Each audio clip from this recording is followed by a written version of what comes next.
Baruch Hashem. Bien, en este Shabbat Pará, relativo a la Paraduma, a la vaca roja, cuyas cenizas purifican de la contaminación con la muerte, en este Shabbat Pará, vamos a continuar ya con la parashá número 26. La parashá que lleva por nombre Shmini, que significa octavo. Así que Boker Tov, buenos días y Shabbat Shalom para todos, para cada uno de nuestros Talmidim, para usted y su familia. Shabbat Shalom. Hoy es día 26 de marzo del año 2022.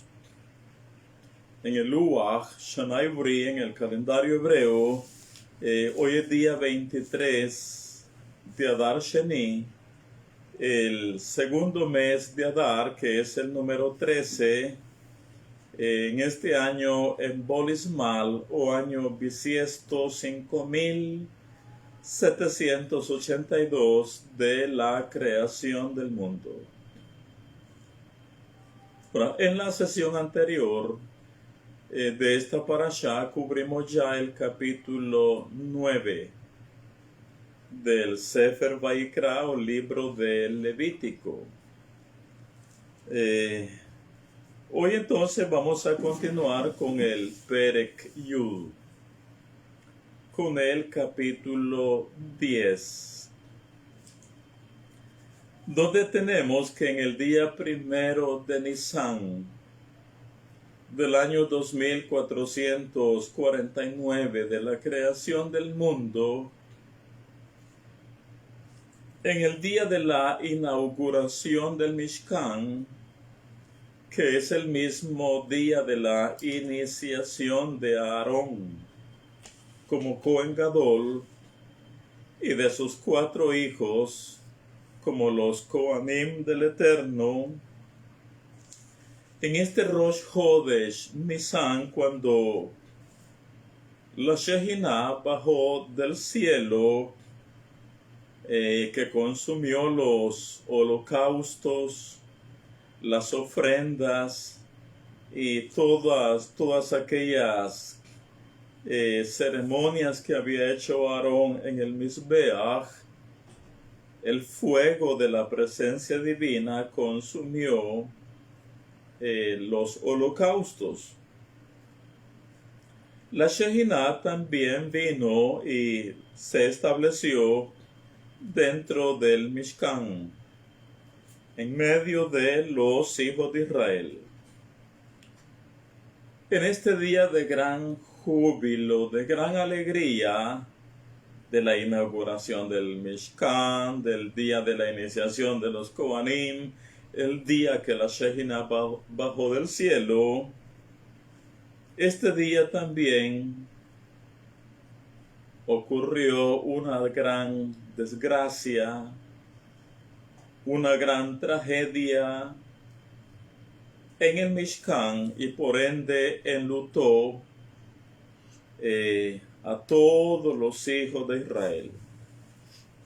Esta tragedia enlutó a toda la nación, a las 12 tribus de Israel, y es que Nadab y Abihu, los hijos mayores de Aarón el Cohen Gadol, Nadab y Abihu murieron, ya que el fuego celestial, el fuego divino, los mató. El fuego de la presencia divina, como nos dicen nuestras enseñanzas orales, los quemó por dentro, ingresó por sus narices y los consumió internamente.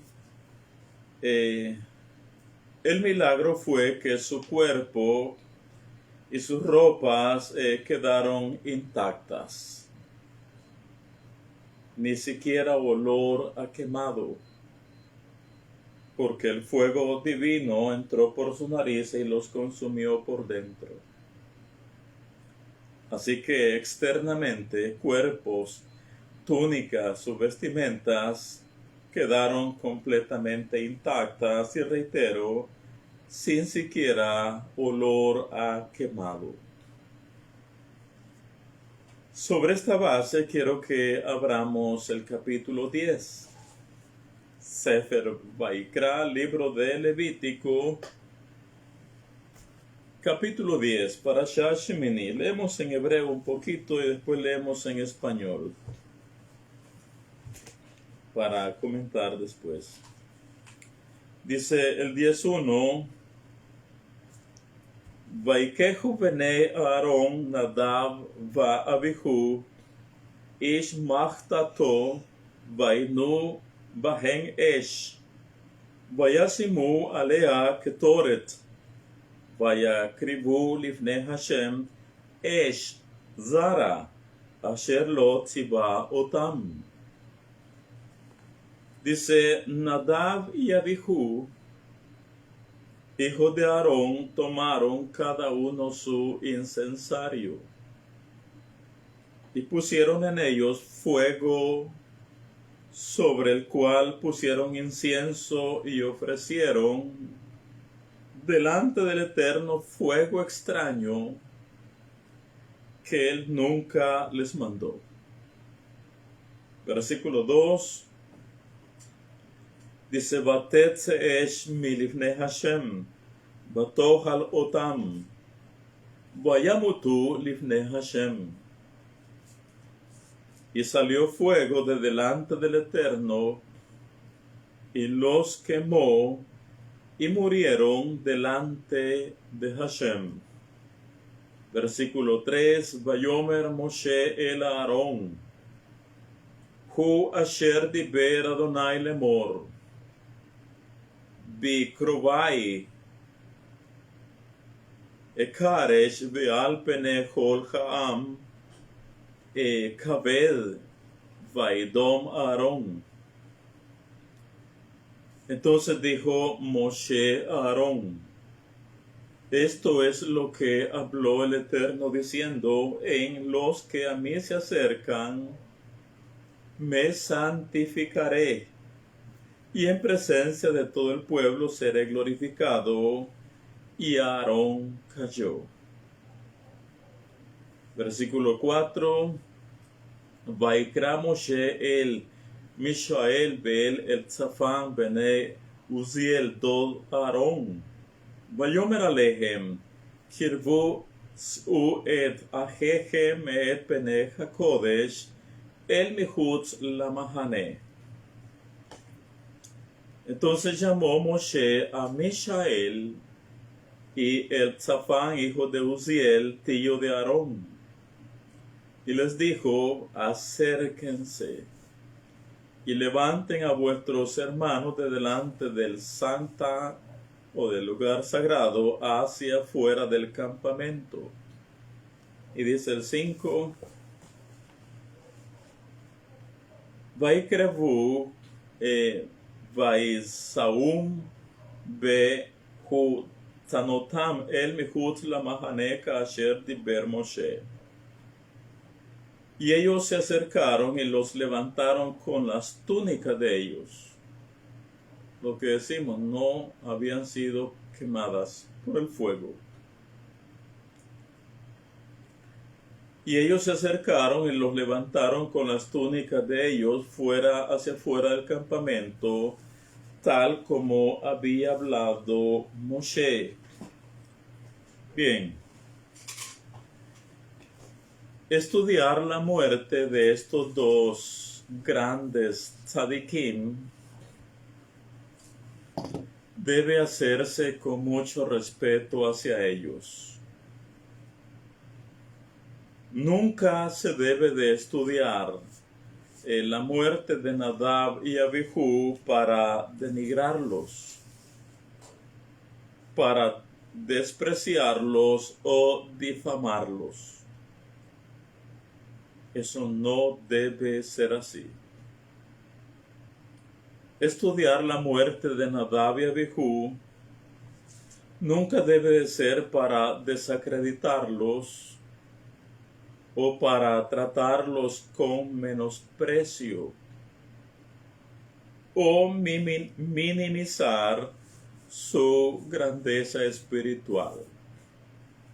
No debe de hacerse de esa manera, pues de hacerlo nos veremos en grandes problemas con el cielo, puesto que para Hakadosh Baruj Hu, Nadab y Abijú son a él muy, pero muy cercanos. Nadab y Abijú para Hakadosh Baruj Hu son de su círculo de amigos muy, pero muy íntimos, muy cercanos a él. Y si vamos a hablar de las fallas de ellos y del por qué murieron en el incendio sagrado, que sea, pero para extraer lecciones de vida, para que cada generación de hijos de Israel aprendamos y temamos al cielo y evitemos repetir las mismas fallas de ellos. Ese debe de ser el enfoque principal toda vez que se estudia acerca de la muerte de Nadab y Abijú. En este ciclo de Torah nos vamos a detener únicamente en dos aspectos o en dos áreas, entre muchas, sobre las razones del por qué ellos murieron. Por supuesto que en la fe judía se establece una larga lista de posibles razones. Sin embargo, nosotros en esta sesión nos vamos a quedar solamente con dos. Para ver la primera, quiero que recordemos algo que vimos en la parashá Hayezara, la parashá número 5, en este mismo ciclo de Torah. Estamos hablando hace 21 parashot atrás. En esa ocasión vimos que Sara fue una morá. Ella fue una maestra de Torah. De hecho, Sara enseñó Torah a tantas, pero tantas mujeres de su época que por el aura que tenía Sara, por la enseñanza que ella tenía, acercó a tantísimas mujeres al servicio de Hashem y las acercó a las enseñanzas sagradas de la Torah. En esa ocasión, cuando cubrimos esa parashá número 5, hicimos una pregunta y dijimos, ¿qué Torah enseñaba Sara a las mujeres? La respuesta que vimos fue que Sara enseñaba la Torah de Abraham. No enseñaba otra cosa diferente. Ella apoyaba, sostenía y enseñaba la Torah de Abraham.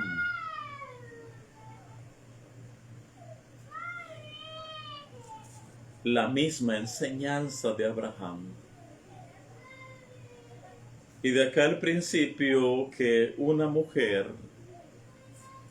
no puede hablar o no puede enseñar algo que contradiga o que vaya en contra de las enseñanzas de su marido. Ese es el principio. Esa es la lección. Ese es el shiur. Que una mujer no puede hablar o enseñar o tratar de establecer una regla diferente que contradiga a las enseñanzas y a las reglas de su marido. Y por extensión, el principio se extiende que tampoco los miembros o los integrantes, ya sea de una sinagoga o de una quejilá, tampoco pueden hablar o enseñar a nadie algo que contradiga o vaya en contra de la enseñanza de su rab, de su rebbe, de su rabino, de su moré o de su roe. Eso no procede en la fe judía. Los integrantes de una comunidad de Torah no pueden ni siquiera pretender establecer enseñanzas diferentes o reglas diferentes a las de su comunidad, a las de su maestro de Torah. De hacerlo, se incurre en una falta gravísima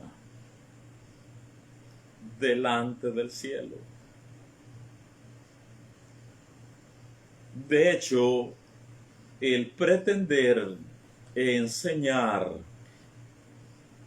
o establecer una enseñanza o una regla diferente de la que el rabino moré, roe o rebe sostiene dentro de su comunidad, esto sería repetir la misma falta, la misma falla o el mismo pecado de Nadab y Abihu. Sería estar repitiendo el mismo error de ellos. Y por lo tanto, dado lo grave que es ante el cielo, las personas a veces ni cuenta se dan del gran problema en que están incurriendo delante del trono del Eterno.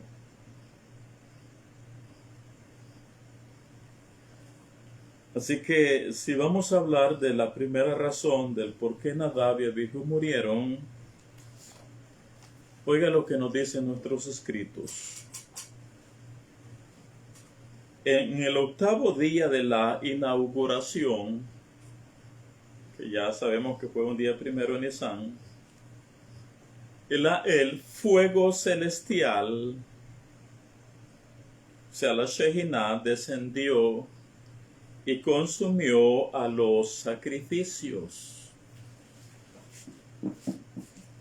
A continuación de esto o de este evento, Nadab y Abihu, oiga esto, decidieron que a pesar de todo era correcto que también colocaran su propio fuego en el Mizbeach, en el altar. Ellos infirieron esta halajá del capítulo 1 y versículo 7 de Vaikra, que dice: y los hijos de Aarón y los hijos del Cohen Aarón pondrán el fuego sobre la leña. Básicamente dijeron, pues esto es lo que dice de nosotros, hagámoslo. Ahora, debido a que Nadab y Abihu eran eruditos de la Torá, ellos dedujeron de este pasuk o de este versículo que era una mitzvah, una ordenanza colocar fuego en el altar a pesar del fuego de arriba. Estamos hablando que hay en ello buenas intenciones. Formularon esta halajá en presencia de Moshe. A pesar de que su decisión halájica, fue correcta, ellos merecían el castigo de la muerte celestial, porque tenían prohibido crear una halajá, una regla o una enseñanza de Torah en presencia del Rebbe Moshe sin consultarle. No digamos a espaldas.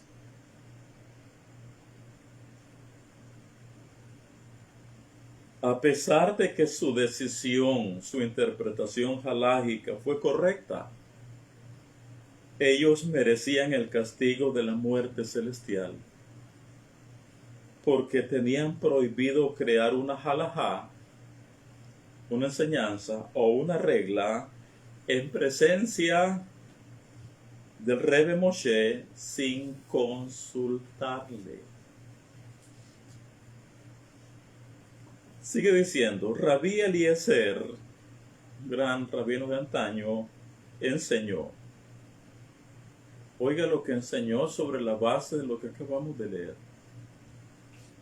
Quien formule una decisión halájica en presencia, no digamos a espaldas, de su Rebbe, incurre en la muerte celestial.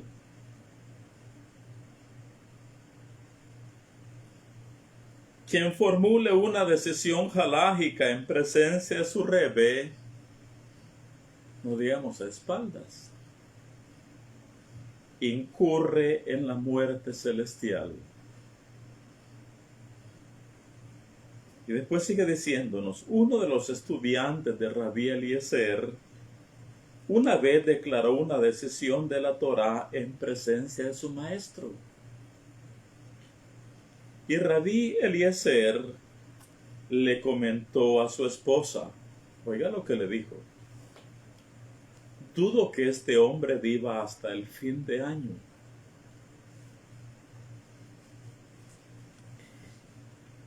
En realidad el estudiante murió antes de que finalizara el año. Y la esposa de Rabí Eliezer, con una mezcla de dudas, asombro y curiosidad, le preguntó a su marido, ¿eres un profeta? Y su marido respondió, ni soy un profeta, ni soy hijo de profeta. Pero sabía por tradición que quien enseña halajá frente a su Rebbe se lo castiga con la muerte.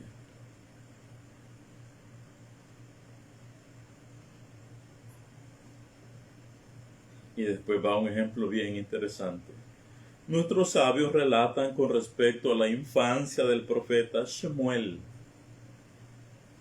Otro ejemplo que ilustra la prohibición de declarar una decisión de halajá frente al maestro de cada uno. Frente, no digamos a espaldas de. Oiga la historia.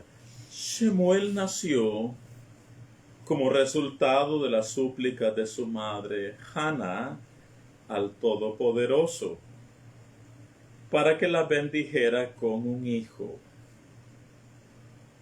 Ella prometió que lo dedicaría al servicio de Hashem durante toda la vida de éste.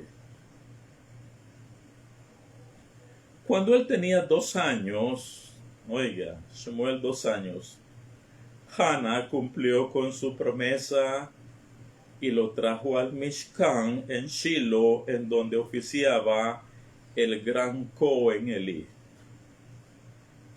Elí notó que ella había traído 3 toros para sacrificar y ordenó, que un Cohen venga y sacrifique a estos toros.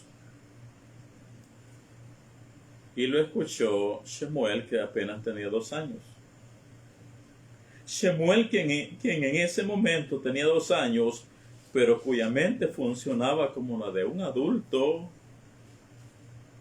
escuchó esa orden del Cohen Gadol y prácticamente lo corrigió, le contradijo. ¿Qué es lo que dijo Shemuel? Cuando los Kohanim llegaron para realizar el sacrificio, les dijo, no era necesario que vinieran, ya que según la halajá se permite que un no Cohen realice el acto de sacrificar animales. Y le dijo el sacerdote Elí, sabes muy bien cómo aplicarla a la halajá. Admitió el gran Cohen, Elí. De todos modos, y oiga lo que le dijo a Shemuel, quien formula la halajá frente a su maestro merece como castigo la muerte. La madre de Shemuel, Hannah, le suplicó a Elí para que perdone al niño y que no se lo castigue. Elí respondió, voy a hacer tefilá al niño y que no se lo castigue. Ella respondió, Elí respondió, voy a hacer tefilá para que tenga a otro niño a cambio de este, uno que sea mucho mejor. Y fue el susto de Hannah, su madre. No, Adoní, no, señor mío, le dijo Ana, por este niño yo ya le rogué a Hashem. Entonces Elí perdonó la transgresión de Shemuel. El niño creció y se convirtió en el famoso líder y profeta que reunió a todo el pueblo para el servicio de Hashem. Y sigue diciendo, ¿por qué es que alguien que pronuncia una decisión de la halajá frente al Rebbe merece morir? Frente, no, digamos a espaldas. ¿Por qué es que alguien que pronuncia una decisión de la halajá frente al Rebbe merece morir? Número 1. Los comentadores sugieren que él merece sufrir las consecuencias de su acto. Nuestros sabios asemejan a quien avergüenza a otro en público que es un asesino. Un estudiante que avergüenza a su rebbe y actúa en su presencia como si éste no pudiera tomar una decisión por sí mismo, merece la muerte, ya que su conducta se considera similar a la del asesino cuyo castigo es la muerte. Y cierro esta parte. Alguien que enseña la halajá en presencia del rebbe, sin haberlo autorizado su rebbe, demuestra así una desconfianza evidente hacia lo que su maestro tiene que ofrecerle. Incluso si él ha estudiado el tema bien y estaba tan convencido de que su decisión de la halajá era correcta, él de todos modos merece un castigo drástico por desconfiar de la opinión de los maestros. Se considera que ha manifestado una actitud de desdén hacia el estudio de la Torá de la generación anterior. Y así se evidencia que no ha podido comprender cabalmente el espíritu del judaísmo. Él mismo puede ser que no sea totalmente consciente de su error. No obstante, Hashem, consciente del daño potencial inherente en su conducta, lo extrae de este mundo para evitar un daño futuro. Así que estos son los principios fundamentales dentro de la fe judía. De acá que un judío que conoce perfectamente estos principios y que enseña Torah, digamos, en línea, puede tener estudiantes, digamos, un ejemplo hipotético. Puede tener estudiantes de 1000 congregaciones diferentes. Y este judío, hablo de un yehudí, enseñando Torah en línea, y si tiene 1000 estudiantes de 1000 congregaciones diferentes, siempre termina diciéndoles: ustedes siempre sigan la línea de su maestro. Ustedes siempre sigan la halajá de su maestro. Siempre sigan la enseñanza de su rab. Siempre sigan la línea de su rabino. Y estos de las 1000 congregaciones de Torah, que son Yehudim, en este ejemplo hipotético, saben que aunque en línea este maestro Yehudí les haya hablado profundidades e incluso áreas diferentes a las de su comunidad, estos estudiantes conocen muy bien el principio, que no se puede pretender establecer dentro de su comunidad una enseñanza o una regla diferente a lo que su rabino, moré o roe tiene establecida dentro de su comunidad.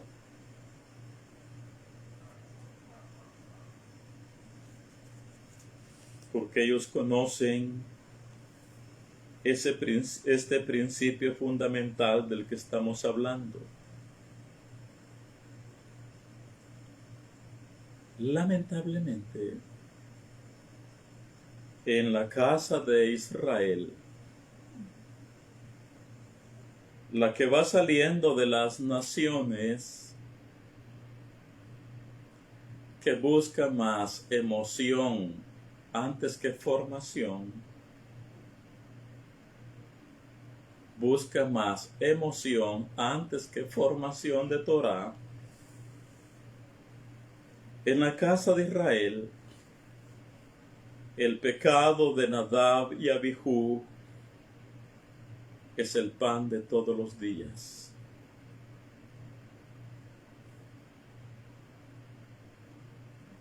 Estudiantes queriendo establecer otras enseñanzas o reglas diferentes dentro de su comunidad o dentro de los miembros de su comunidad, enseñanzas diferentes a las de su maestro. Queriendo establecer reglas diferentes a las reglas que ha establecido la cabeza de la congregación. Y oiga, ese es el pecado de Nadab y Abijú.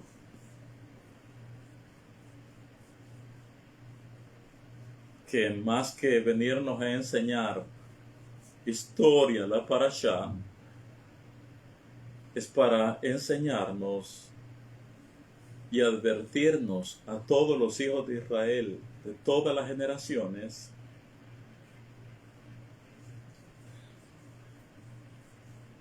que pretender enseñar algo diferente en presencia del maestro o a espaldas del maestro, es la misma falta de Nadab y Abijú.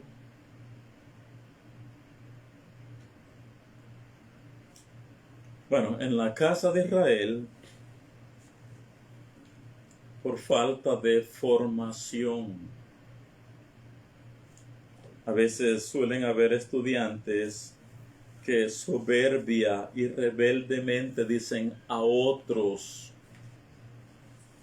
dentro de su comunidad, dicen, yo no estoy de acuerdo con tal o cual enseñanza del Rab, Moré o Roe. No estoy de acuerdo con esa enseñanza. Eso es gravísimo. Le dicen, es que eso no es así. Eso es gravísimo.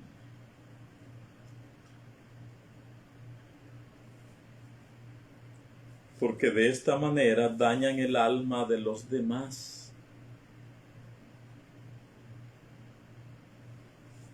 O dicen, si en mi congregación, si en mi comunidad no hacen tal o cual cosa, que voy a ir allá a la otra, porque allá sí hacen lo que acá no. Y lo hacen. Y ese es el pan de cada día dentro de la casa de Israel. Que como ya lo dije, está más en busca de emoción que de formación.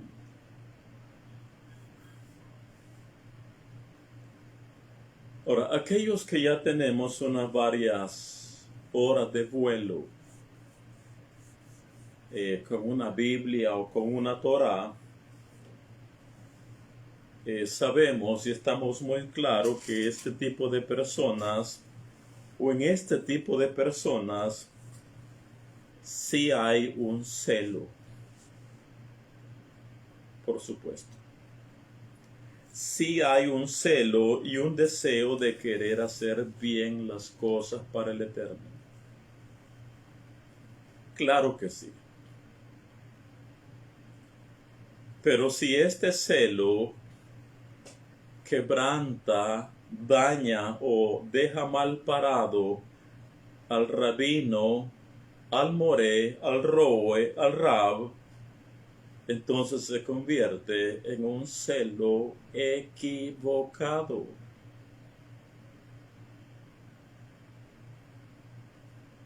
Es repetir la misma falla de Nadab y Abijú.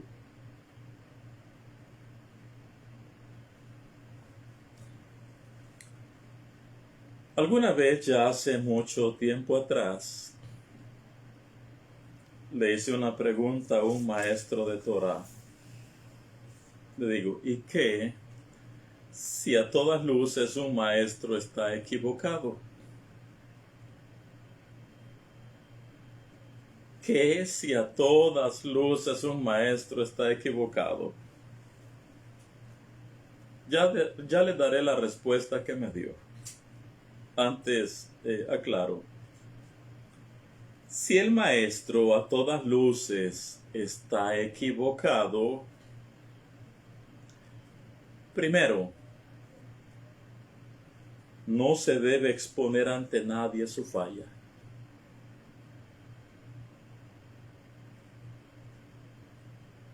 No se debe andar cuchicheando con los demás compañeros el error o la ignorancia o el desconocimiento que tiene el rab, el roe o el moré. No se puede exponer su ignorancia, su falta de conocimiento no se puede exponer ante nadie. A pesar de su ignorancia, al maestro se le debe dar honor. y hacer que todos los demás le honren, a pesar de su ignorancia.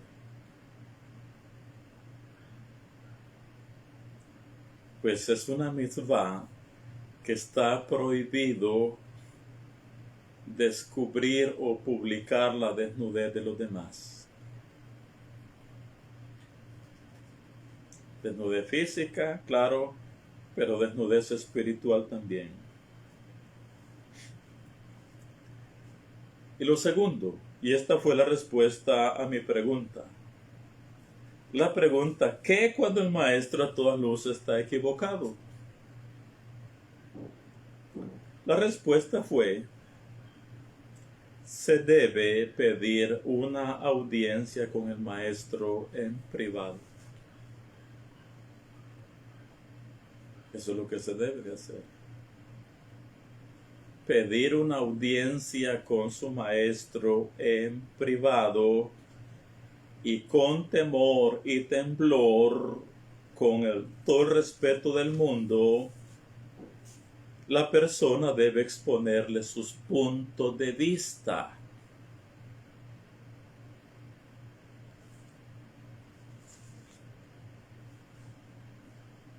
Debe tratar la manera de razonar con mucho respeto con su maestro de Torah.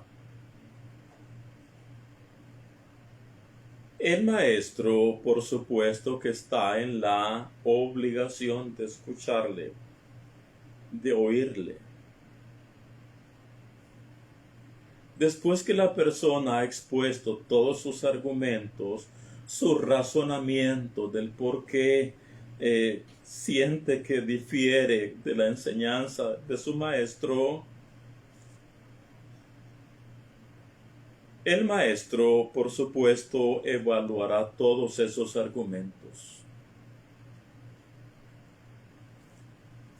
Pero lo hará sobre la base de la cadena milenaria de las enseñanzas de Moshe. Ese será el filtro. El maestro evaluará todos los argumentos sobre la base de la cadena milenaria de la enseñanza de Moshe. Tiene que razonar, tiene que hacerlo sobre la base, sobre qué enseñaron al respecto los grandes tzadikim, los grandes jajamim y los grandes cabalistas de antaño. Esa es su base. Debe de evaluar todo sobre la base de cuál es la enseñanza del hermano mayor hasta el día de hoy. ¿Qué dicen los Pirkei Avot? ¿Qué dice el Zohar? ¿Qué enseña el Shulchan Aruch? Y más. Sobre esa base, el maestro debe de evaluar los argumentos de la persona que difiere con su enseñanza. Ahora, si el maestro comprueba que está equivocado, pues debe de corregir. Debe de corregir su enseñanza. Debe ser tan humilde, tan correcto, tan cabal, y debe de aceptar que está equivocado. Y debe de corregir su enseñanza. Pero, acá surge otra pregunta. ¿Y qué si los equivocados son los que creen que su rabino es el del error?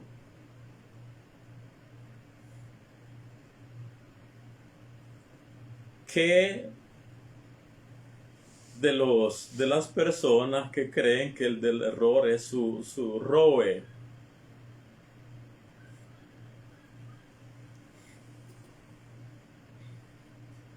pues igual deben de corregir. Deben de corregir su enseñanza. Reitero, dice el escrito que leí al principio, quien formula una decisión halájica en presencia de su Rebbe incurre en la muerte celestial. Uno de los estudiantes de Rabí Eliezer una vez declaró una decisión de la Torá en presencia de su maestro. Rabí Eliezer le comentó a su esposa, que le dijo: dudo que este hombre viva hasta el fin de año. En realidad, el estudiante murió antes que finalizara el año. La esposa de Rabí Eliezer, con una mezcla de dudas, asombro y curiosidad, le preguntó: ¿eres un profeta? Ni soy un profeta, ni soy hijo de profeta. Pero sabía por tradición de la Parashá Shemini, pero sabía por tradición que quien enseña halajá frente a su Rebbe se lo castiga con la muerte.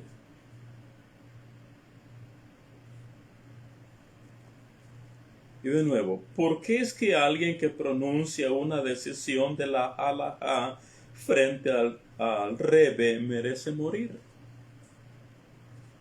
Los comentadores sugieren que él merece sufrir las consecuencias de su acto.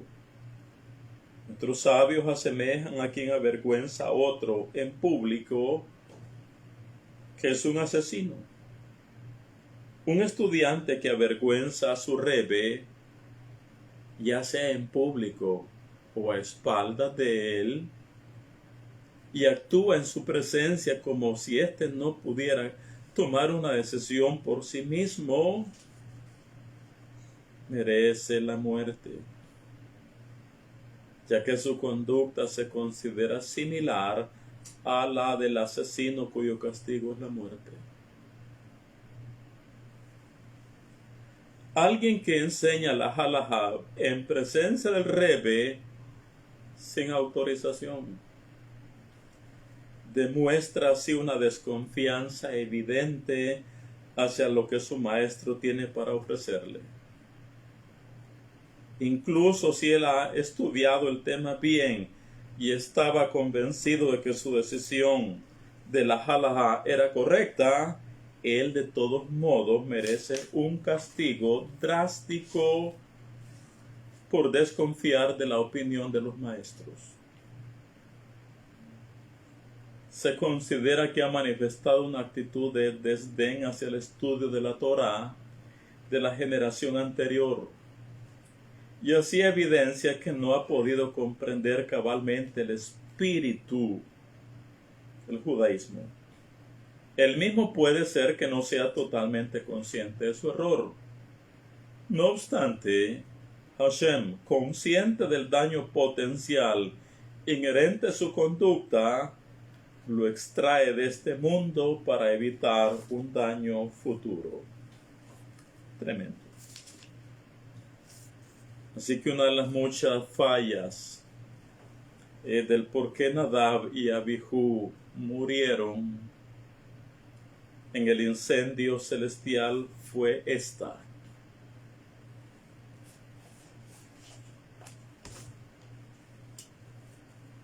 Dice: en el 8º día de la inauguración, el fuego celestial descendió y consumió los sacrificios. A continuación de este evento, Nadab y Abihu decidieron que a pesar de todo, era correcto que también colocaran su propio fuego en el Mizbeach, y no se lo sacaron de la manga de la camisa. Lo extrajeron, lo dedujeron o infirieron de la misma Torá. Y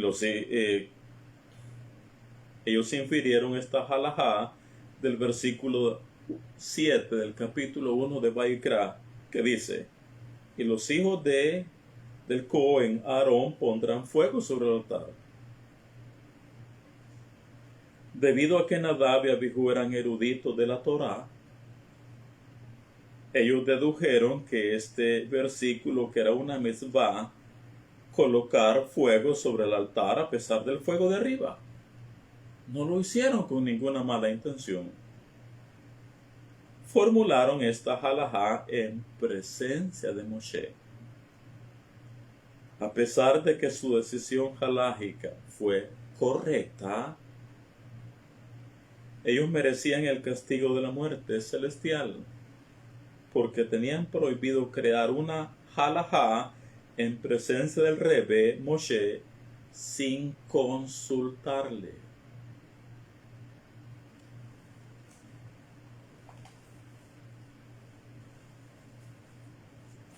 Así que nos dice la parashá, capítulo 10, versículo 1 en adelante. Leo de nuevo. Leo en español de una vez.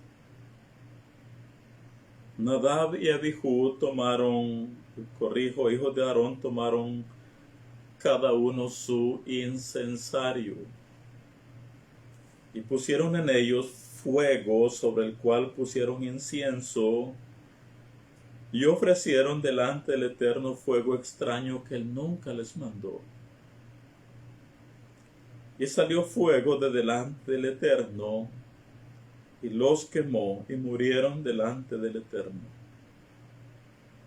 Entonces dijo Moshe a Aarón: esto es lo que habló el Eterno diciendo: en los que a mí se acercan me santificaré, y en presencia de todo el pueblo seré glorificado. Y Aarón cayó. Y llamó Moshe a Mishael y a Elzafán, hijo de Uziel, tío de Aarón, y les dijo: acercaos y sacad a vuestros hermanos de delante del santuario, fuera del campamento. Y ellos se acercaron y los sacaron con sus túnicas fuera del campamento, como dijo Moshe. Bien, la otra posible razón del por qué Nadab y Abijú murieron es porque estaban borrachos. Esa es otra posible razón del por qué ellos murieron. Porque estaban borrachos. Y esto se infiere de los siguientes, o de los versículos 8 y 9. Veamos. Esta es la base por la que se infiere que ellos estaban borrachos. Dice el 8. Y el Eterno habló a Moshe diciendo: tú y tus hijos contigo no beberéis vino ni sidra cuando entréis en el tabernáculo de reunión, para que no muráis. Estatuto perpetuo será para vuestras generaciones, para poder discernir entre lo santo y lo profano, y entre lo inmundo y lo limpio, y para enseñar a los hijos de Israel todos los estatutos del Eterno, o que el Eterno les ha dicho por medio de Moshe. Así que esta es la base de donde se infiere que Nadab y Abijú estaban borrachos a la hora de ofrecer de hacer su abodá al Eterno. Ahora, escuche esto.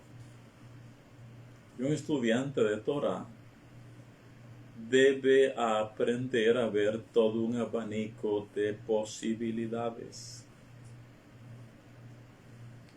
Oiga, si la borrachera de Nadab y Abijú fue a causa de vino, esto por cierto es muy cuestionado.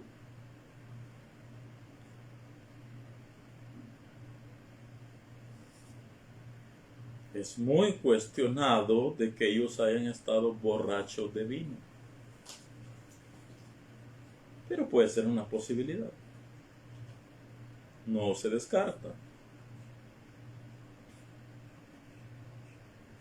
Pudo haber sido otro tipo de borrachera en ellos.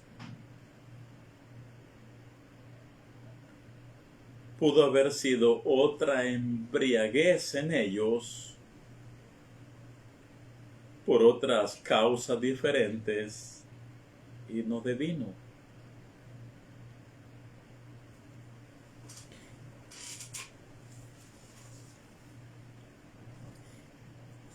Esto igual es una lección de vida para todos los hijos de Israel en todas las generaciones. Detengámonos un momento de que haya sido vino, fruto de la vid, o licor kosher. Si esto fue así, reitero, es también una lección de vida para todas las generaciones de los hijos de Israel. No que el vino esté prohibido.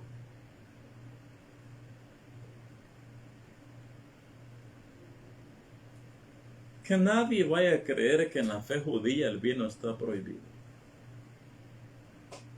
De hecho, debemos usar vino cada Shabbat.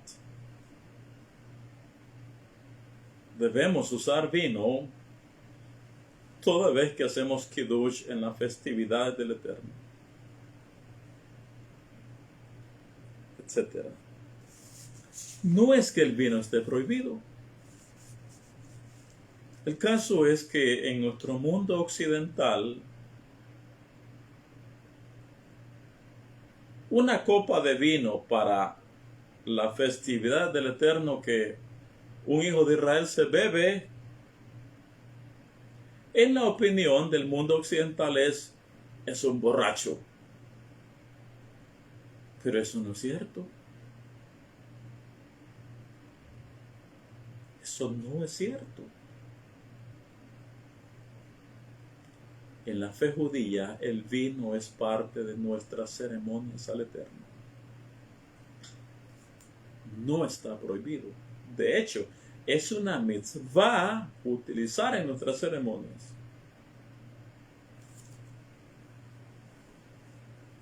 Ahora, la enseñanza que tenemos acá es que si fuera el caso que Nadab y Abijú estuvieran borrachos de vino, la enseñanza es que quien bebe vino debe hacerlo con mesura. Debe hacerlo con mesura, con moderación, debe hacerlo con medida, con prudencia, con sensatez. Esa es la enseñanza judía. Debe de hacerlo con prudencia y no perder la cabeza, no perder el juicio.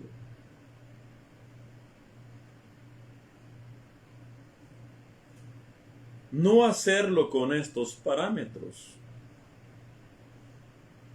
o sobrepasarlos es cruzar una línea prohibida. Y por lo tanto, ya sin estos frenos, la persona que bebe vino sin estos frenos, que tenga la seguridad que tendrá consecuencias fatales, desastrosas, como siempre las han habido y las siguen y las continuarán habiendo siempre que al uso de la bebida no se le ejerce mesura, medida, control, un límite.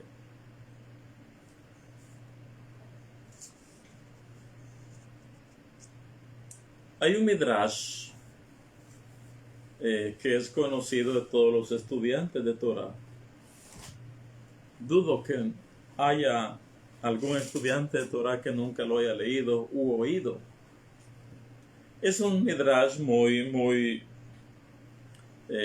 conocido, que nos deja una gran lección acerca de lo que es la prudencia que debe ejercerse con el vino, y de no utilizar mesura, pues naturalmente llevará esto a la persona a consecuencias fatales. Dice el Midrash Bereshit en la página 91, es un Midrash que nos habla que después que Noah salió del arca juntamente con toda su familia, ya fuera del arca y en el nuevo mundo, pues Noah, ustedes saben de la Torá, que tuvo la idea de comenzar a plantar un viñedo. Dice el Midrash, cuando Noah estaba por plantar el viñedo, apareció Satán, queriendo ser socio de Noah. Le dijo, ¿quieres que seamos socios en hacer crecer el viñedo? Le preguntó el Satán. Está bien. Sí, respondió Noah. Satán se fue y volvió con un corderito en brazos. Tenemos un cordero. Lo mató sosteniéndolo sobre el viñedo. Vino por segunda vez con un león. Lo mató y con la sangre saturó el viñedo. Luego trajo un mono. Ya llevamos 3: cordero, león y mono. Lo mató y roció el viñedo con su sangre. Finalmente vino con un cerdo y lo mató y con su sangre tiñó la tierra bajo el viñedo. Cerdo, así que tenemos cordero, tenemos león, tenemos mono y tenemos el cerdo. Y ahora viene la lección. Beber excesivamente conduce a resultados satánicos. Si un hombre toma una copa de vino, se asemeja al cordero.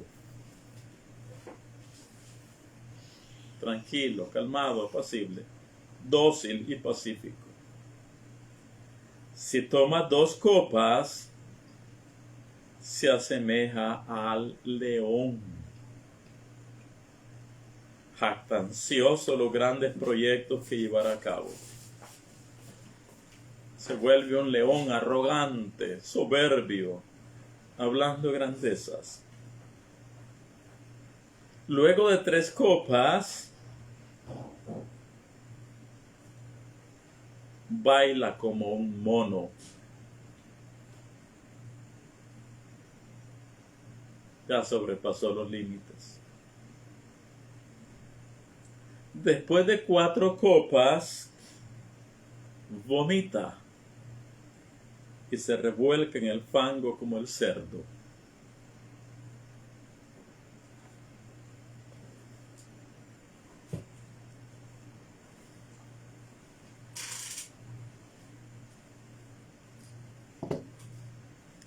Así que para la bebida debe haber mesura. Debe haber mesura. Incluso para Purim, donde todos debemos beber vino, kosher, por supuesto, para Purim ya están establecidos los límites. Es decir, no se debe perder la cabeza. Se debe saber cuándo parar. La Halajá nos dice acerca de Purim. Se las recuerdo. Dice el Shulchan Aruch en la página 313.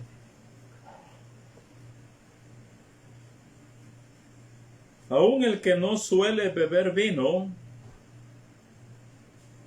ha de beber un poco en honor de Purim. Si al embriagarse teme perder el control de sus palabras o sentirse mal, es preferible no embriagarse. Pues en realidad la obligación es aromatizarse y animarse con la bebida y no emborracharse. Entonces, nadie debe de imponerle límites a la persona que bebe vino. La misma persona que bebe vino debe establecer sus propios límites. Su hasta dónde y su hasta cuándo. La misma persona debe de autoimponerse límites.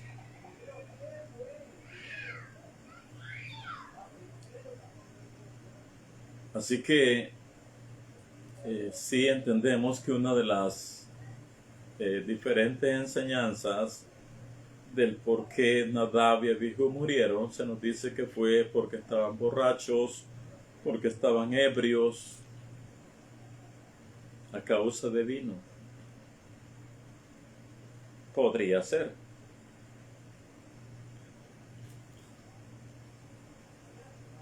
Podría haber sido a causa de vino, o tal vez no pudo haber sido a causa de vino.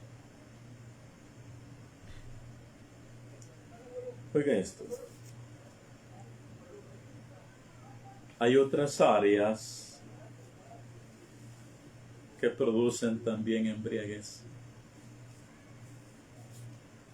Hay otras áreas en la vida que también producen borracheras.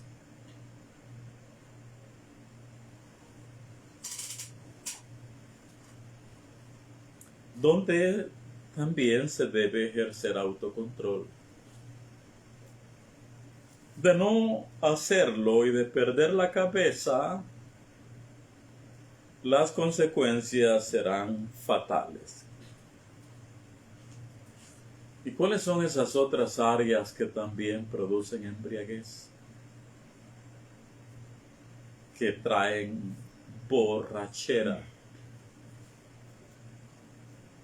Bueno, para nadie es un secreto que la persona que nunca tuvo dinero y llegó a tener cantidades exorbitantes,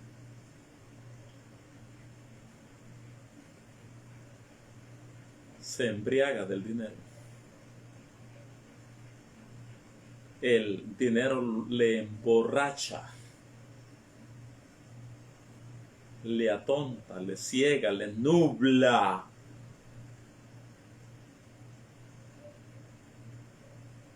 Su juicio.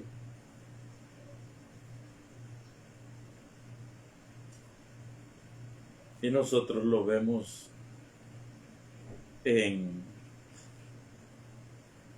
la vida, en lo cotidiano de la vida. Hay personas que nunca han tenido dinero y de repente, reitero la palabra, tienen exorbitantes cantidades de dinero por A o B motivos. O si entran a la política.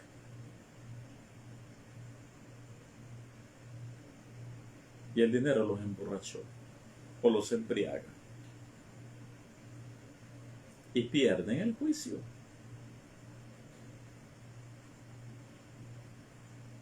Se han embriagado.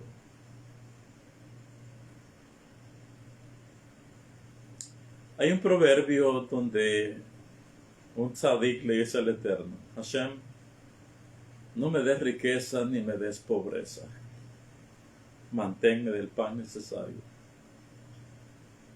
No sea que si me das demasiado, parafraseo, me embriague y diga: ¿y quién es el Eterno para obedecerle? ¿Y por qué voy a estar en Shabbat estudiando la parashá, haciendo rezos, cuando en Shabbat puedo reunirme con mis amigos en Eterno, manténme el pan necesario? O sea que me sacie, que tenga demasiado, y parafraseo, y me embriague, me emborrache. El dinero embriaga, mis amigos. La fama embriaga.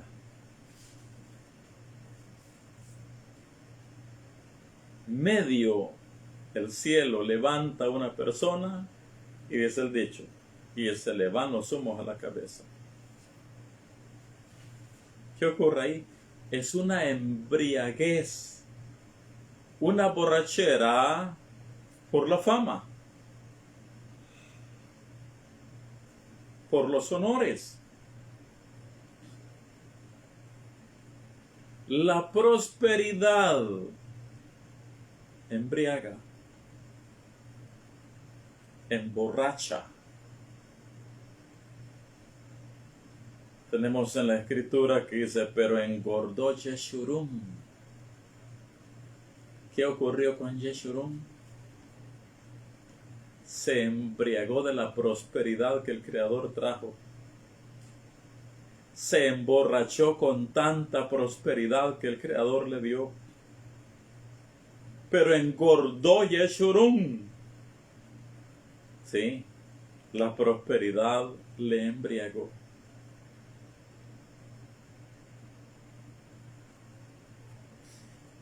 Nosotros tenemos en el Tanaj, por ejemplo, de grandes reyes. Reyes que fueron grandes tzadikim. Oiga, hablamos de hombres de elevada conciencia. Hombres de niveles de almas muy elevados.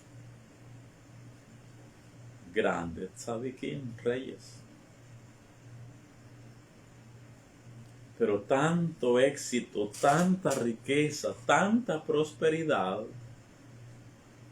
que el cielo puso en sus manos, que al final se nos dice de ellos: pero cuando ya era grande, su corazón se ensoberbeció contra el Eterno. ¿Qué ocurrió? La prosperidad les embriagó, les emborrachó, perdieron el juicio y comenzaron a hacer un montón de locuras. Todo aquel que conoce la historia del rey Uziyahu, un gran tzadik, pero la prosperidad lo emborrachó. Así que hay otras formas de cómo uno puede embriagarse. No necesariamente de vino. Hay otras maneras diferentes que traen embriaguez o borrachera a la persona. No necesariamente de vino.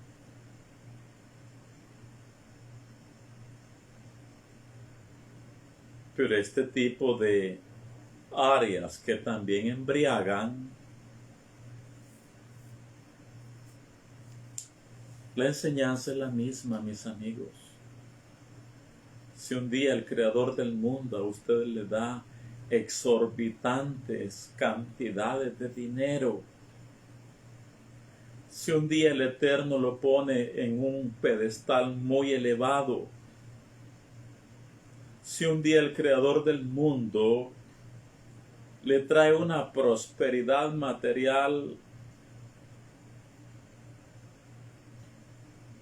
exorbitante, si un día le da una fama muy pero muy elevada,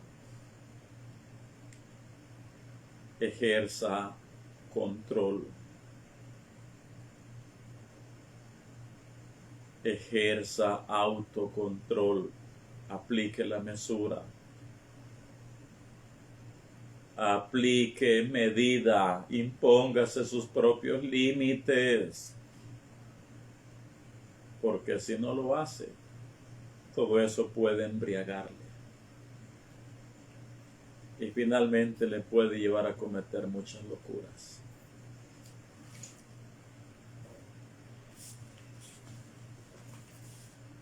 Hay otra área que también emborracha, embriaga. Quiero que nos detengamos un poco en ella. Oiga esto. El regocijo espiritual,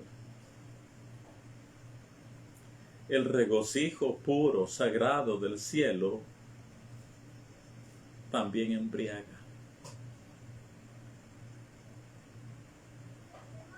También embriaga.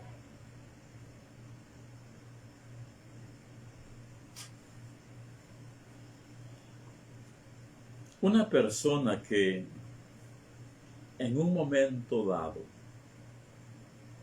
tiene una visitación de los cielos, fue llena de la Ruach de Hashem,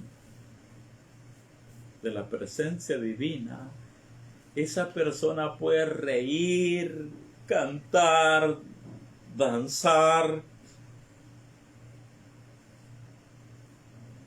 y puede ser embriagada,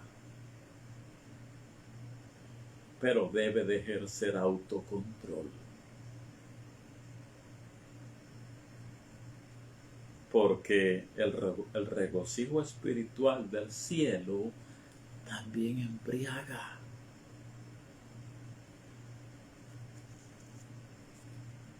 Hablamos de un verdadero éxtasis espiritual.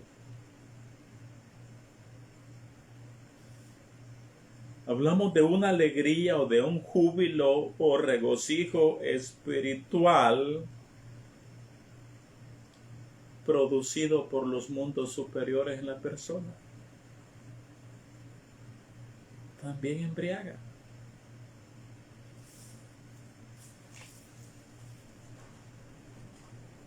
Y no se debe permitir el desbordamiento o el descontrol o la pérdida del juicio, pues la embriaguez espiritual no controlada,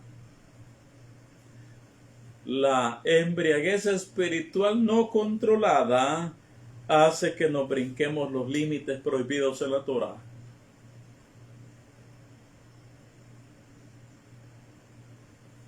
Un caso específico así lo tenemos en los Nevi'im, en los libros de Shmuel.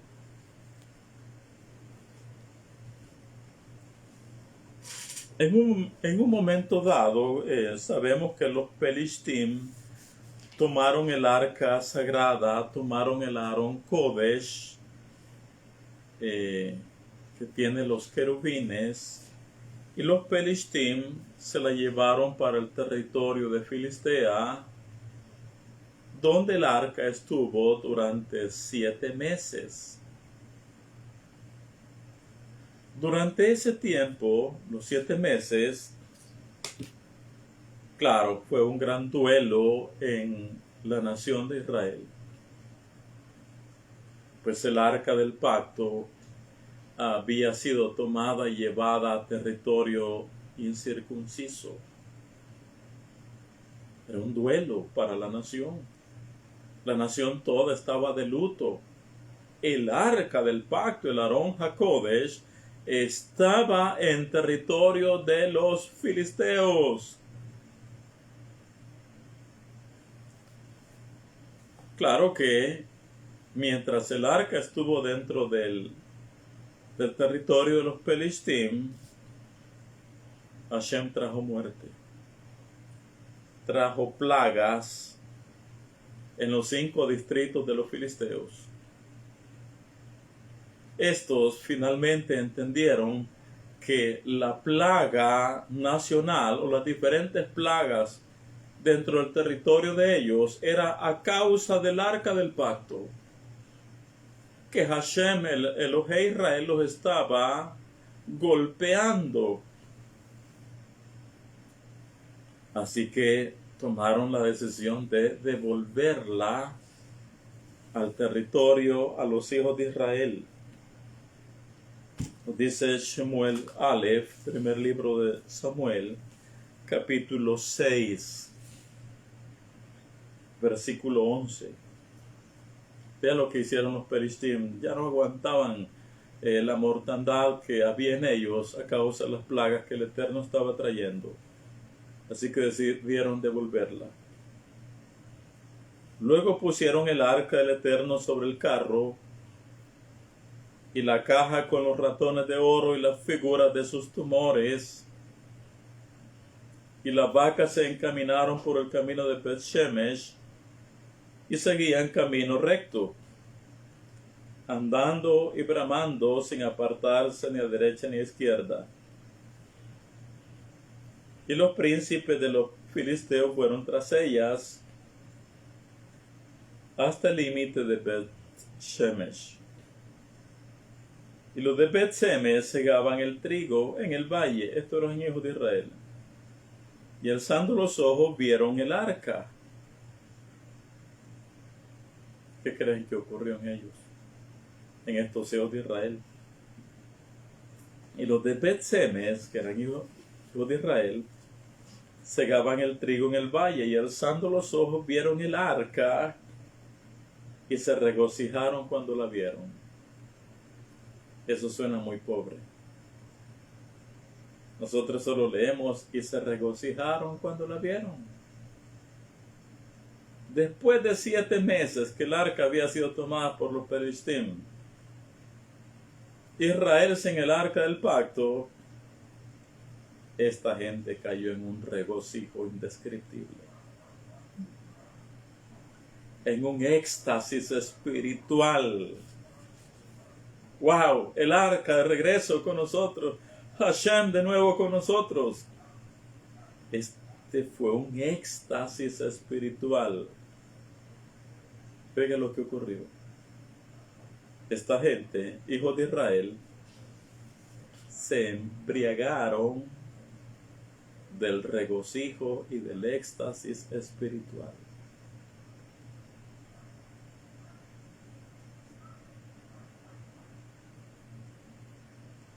Me voy de una vez al 19. Entonces el Eterno hizo morir a los hombres de Bet-Shemesh. Lo mismo que estamos en la Parashat Nadav y Abihu. Entonces Elohim hizo morir a los hombres de Bet-Shemesh porque habían mirado dentro del arca del pacto, dentro del arca del Eterno. Hizo morir del pueblo a 50,070 hombres. Y lloró el pueblo porque el Eterno lo había herido con tan gran mortandad. ¿Qué ocurrió acá? Este éxtasis espiritual de los hijos de Israel fue tal la embriaguez de la alegría, el regocijo de la felicidad, que a esta embriaguez espiritual no le pusieron límites. Dejaron que se les descontrolara. perdieron el juicio. Se brincaron las ordenanzas de la Torá con respecto al arca, porque dice el texto, y miraron dentro del arca. Eso está prohibido. Y como hijos de Israel, ellos sabían eso. Ellos sabían que el arca del pacto solo puede ser llevada en hombros por los hijos de Kehat, el clan de Kehat. Que el arca del pacto solo pueden verla los Kohanim, cuando hijos de Aarón, que entran al santuario cuando la nube se eleva, la cubren, y cuando ya está cubierta, entonces entran los hijos de Kehat, el clan de Kehat, y colocan todo sobre sus hombros y a marchar por el desierto. Eso lo saben ellos, son hijos de Israel. ¿Pero qué hicieron? Miraron dentro del arca. Se brincaron los límites. Sobrepasaron los límites establecidos por el Eterno con relación al arca sagrada. ¿Y qué los hizo perder el juicio? La embriaguez del éxtasis espiritual. ¿Cuáles fueron las consecuencias? Hubo muerte.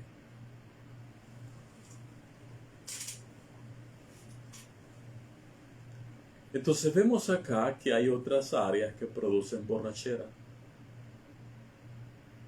o que producen embriaguez. Y es acá donde viene la borrachera de Nadab y Abijú. ¿Fue a causa de vino? ¿O su embriaguez fue a causa de lo que está ocurriendo este día? Recuerde que este día de la Parashá es día 1 de Nisan, del año, reitero, 2449 de la creación del mundo. Este es el día de la inauguración del Mishkan. Este es el día cuando ellos se estrenan como Kohanim. Este es el día cuando la Shehinah acaba de bajar del cielo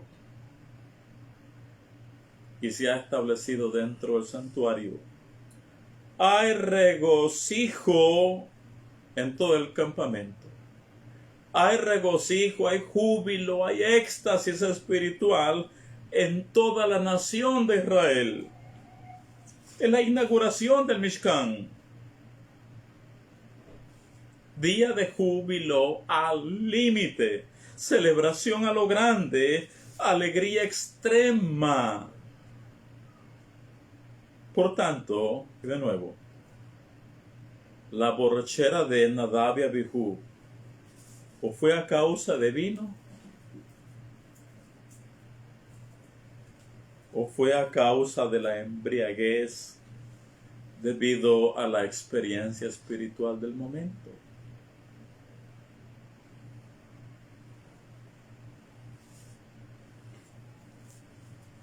Por cualquiera que haya sido,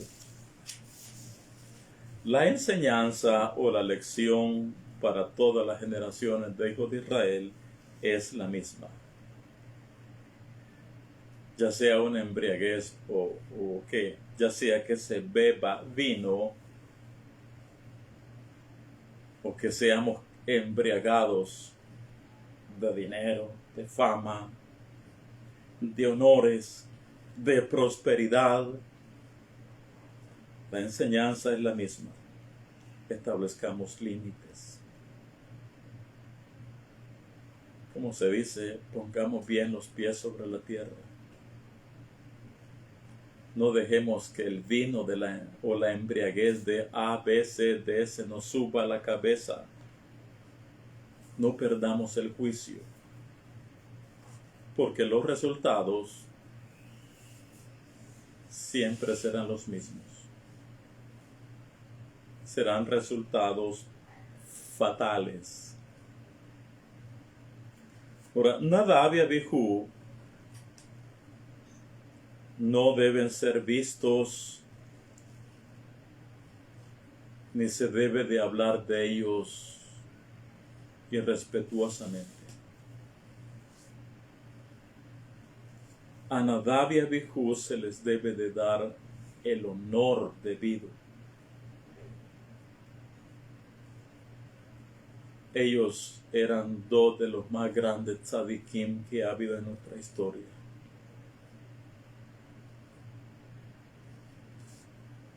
Eran dos grandes eruditos de Torah.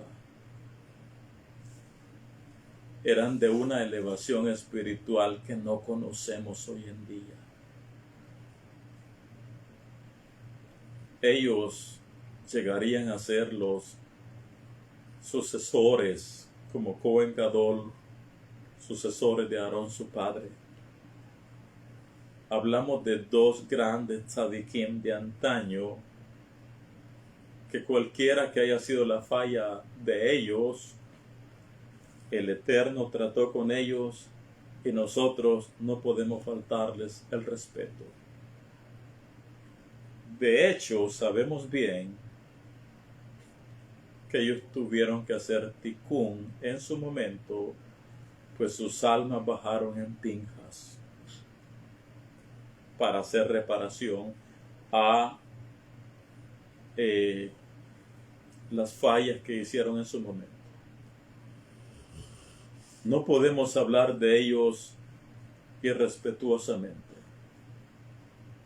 E incluso, y esto siempre lo repito, tal es la elevación de alma de Nadab y Abijú, que todos los años para Yom Kippur, en el servicio de la mañana de Yom Kippur, tenemos la mitzvah de leer todos los hijos de Israel en Yom Kippur la parashá donde está la muerte de Nadab y Abijú, la parashá que se llama Ahareimot. ¿Y por qué la leemos? Leer acerca de la muerte de Nadab y Abijú en Yom Kippur, oiga, nos dicen nuestras enseñanzas místicas que con esto Israel en el día de Yom Kippur también logramos expiación. Mira qué gran mérito los de estos dos. Qué gran mérito. Así que ni se nos ocurra expresarnos en forma negativa de ellos. De hecho, dicen nuestros escritos, el hecho de haber sido castigados Nadab y Abijú y también los compañeros de Rabbi Akiva, que fueron 22,000, que murieron de una plaga, los 24,000, corrijo.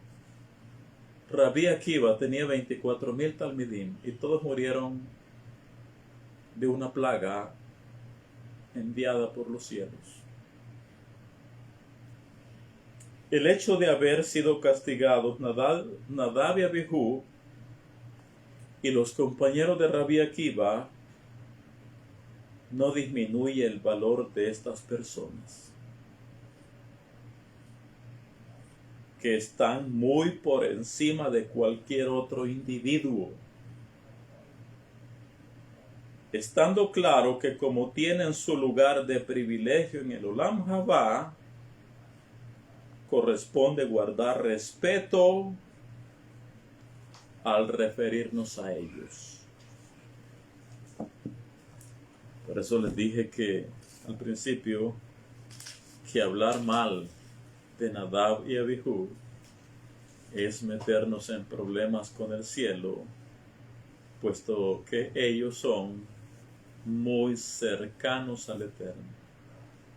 Ellos son del círculo de amigos íntimos de Hakadosh Baruj Hu. Así que hay que referirnos a ellos con mucho respeto. Y quiero que cerremos esta sesión leyendo solo de corrido la parte final del capítulo 10. porque en la siguiente sesión vamos a hablar del por qué hoy es Parashá Shabbat Pará, y vamos a darle de lleno al Kashrut. Vamos a ver otras aristas diferentes a las que hemos visto en otros ciclos de Torah. Dice entonces, solo para cerrar este capítulo 10, versículo 8, 18. Y el Eterno habló a Aarón diciendo: Tú y tus hijos contigo no beberéis vino ni sidra cuando entréis en el tabernáculo de reunión, para que no muráis. Estatuto perpetuo será para vuestras generaciones, para poder discernir entre lo sagrado y lo profano, y entre lo inmundo y lo limpio, y para enseñar a los hijos de Israel todos los estatutos que el Eterno les ha dicho por medio de Moshe. Y Moshe dijo a Aarón y a Eleazar y a Itamar, sus hijos que habían quedado: Tomad la ofrenda que queda de las ofrendas encendidas a Hashem y comedla sin levadura junto al altar, porque es cosa muy sagrada. La comeréis pues en lugar santo, porque esto es para ti y para tus hijos de las ofrendas encendidas del Eterno, o al Eterno, pues que así me ha sido mandado.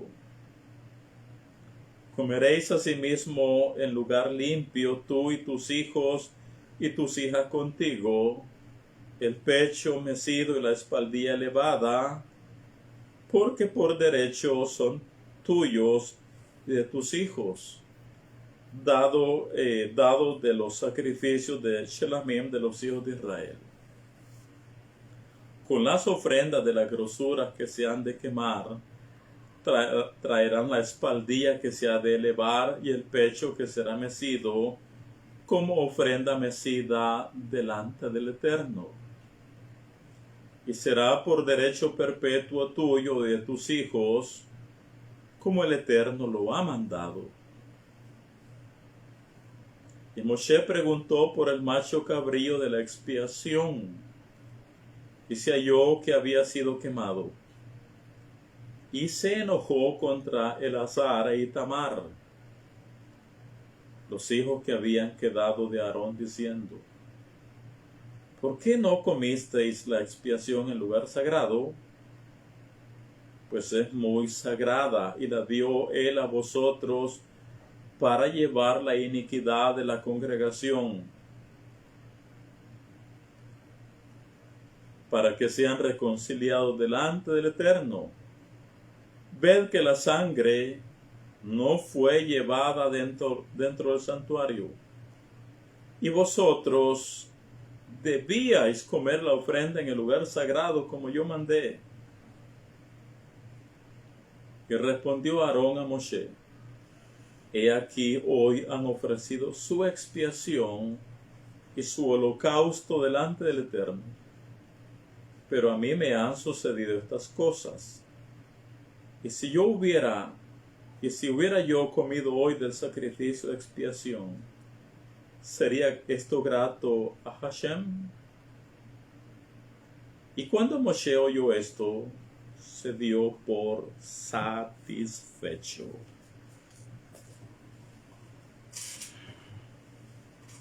Bien, nos quedamos acá con esta sesión de Torah de la Parashá Shmini, la Parashá número 26.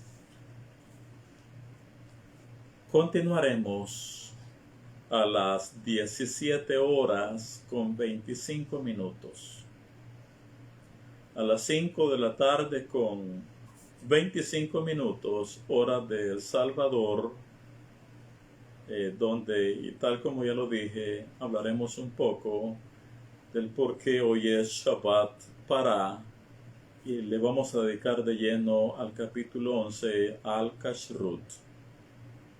Sí quiero dejarles recomendado que cuando entremos a la próxima sesión, vengamos habiendo leído ya todo el capítulo 19 de Bemidbar, libro de Números. Solo son 22 versículos. Número 29 nos habla todo el capítulo acerca de la vaca roja.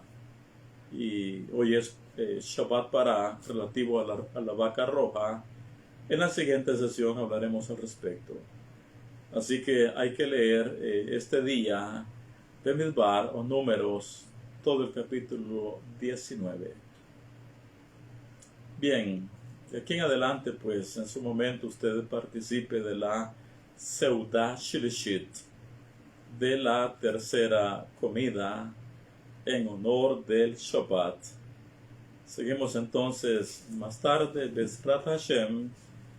Shabbat Shalom para cada uno de ustedes.